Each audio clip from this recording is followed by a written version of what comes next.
오늘은 운전자라면 한 번쯤은 가져봤을 의문에 관련된 영상입니다. 바로 주유경고등이 들어왔을 때 얼마나 더 운행이 가능할까입니다.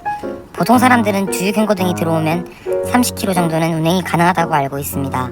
하지만 정확하게 얼마나 운행할 수 있는지 알고 있는 분들은 많지 않습니다.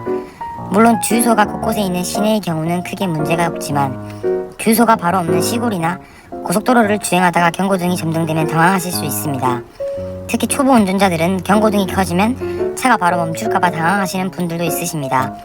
이러한 불안을 떨어뜨리기 위해 주유경고등 점등 시 얼마나 주행이 가능한지에 대해서 알아보는 시간을 가져보도록 하겠습니다.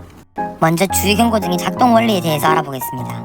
모든 차량에는 주유경고등 센서가 존재합니다. 연료 탱크에서 센서가 남은 연료를 측정하여 일정 값 이하로 내려가면 센서가 작동하여 경고등이 점등됩니다. 여기서 또 하나 알아야 할 점은 소형차, 중형차, 대형차에 따라서 센서가 점등되는 시점이 다릅니다. 소형차는 6에서 9리터 이하, 중형차는 9에서 10리터 이하, 대형차는 12리터 이하로 기름 잔열량이 떨어질 경우 센서가 작동하여 경고등이 켜지도록 되어 있습니다.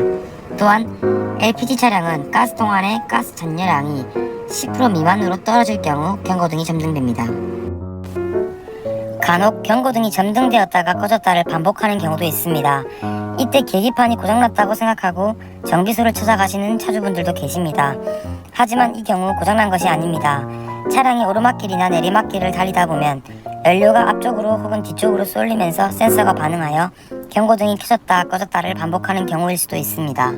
다만 평평한 도로를 주행하거나 정차를 한 경우인데도 불구하고 경고등이 켜지고 꺼지고를 반복한다면 정비소로 가서 점검을 받으시는 것을 추천드립니다. 그럼 경고등이 점등되었을 때 주행거리는 어느 정도일까요? 이는 각 차량의 모델마다 전부 다르다고 합니다. 그리고 운전자의 운전 습관과 차량의 연식, 차량의 상태, 에어컨 작동 여부에 따라 달라집니다. 하지만 기본적으로 정해져 있는 경고등 점등 시 차량별 주행거리에 대해서 알아보도록 하겠습니다. 보이시는 표가 국산 차량 중 대표적인 10가지 모델들의 주행거리입니다. 주경고등 점등 후 우리가 알고 있던 30km보다 훨씬 더 많은 주행거리를 주행하고 있음을 알 수 있습니다. 르노 삼성의 SM6가 압도적으로 높은 주행거리를 보여주고 있습니다.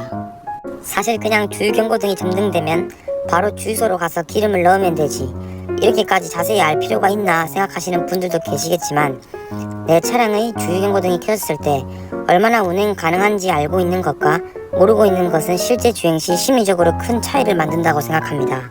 정확한 주행거리를 모른다면 차가 언제 멈출지 몰라 불안해하겠지만 알고 있다면 고속도로에서 다음 휴게소까지 얼마나 남았는지를 파악하고 주유 시점을 계산할 수 있어 심리적으로도 안정을 주게 됩니다. 그러나 모든 차량이 주유경고등 점등 시 주행거리를 알려주고 있지는 않습니다. 그러면 간단하게 자기 차량의 주행거리를 계산하는 방법을 알려드리도록 하겠습니다. 기본 공식은 잔여 연료량 곱하기 차량 평균 연비입니다. 아까 알려드렸던 센서 점등 시 잔여 연료량에 각 차량의 평균 연비를 곱하면 주행 가능 거리를 구할 수 있습니다. 예를 들면 평균 연비가 리터당 10km인 중형 차량에 주유경고등이 점등되었다면 얼마나 더 주행할 수 있을까요? 중형 차량의 경우 잔여 연료량은 10리터이기 때문에 10 곱하기 평균 연비인 10을 하여 100km라는 주행 가능 거리를 알 수 있습니다. 물론 이 또한 차량의 연식이나 상태에 따라서 차이가 발생할 수 있으며 에어컨 등을 이용하게 되면 주행 거리가 더 빨리 줄어드니 이를 감안하고 계산하는 것을 추천드립니다. 마지막으로 주유경고등이 들어왔는데 주유소가 너무 멀리 있는 상황에 처했을 경우 꿀팁을 알려드리도록 하겠습니다. 일단 먼저 속도는 80km로 유지해 주시고 바람의 저항을 최대한 덜 받기 위해서 창문을 닫아주시는 것이 좋으며 에어컨도 잠시 꺼두시길 추천드립니다. 이상 주유경고등이 점등되었을 경우 얼마나 더 운행할 수 있을까에 대해서 알아보았습니다. 영상이 도움이 되셨다면 좋아요와 구독을 한 번씩 눌러주시면 감사하겠습니다. 다음에는 더 유용한 꿀정보를 가지고 찾아오겠습니다.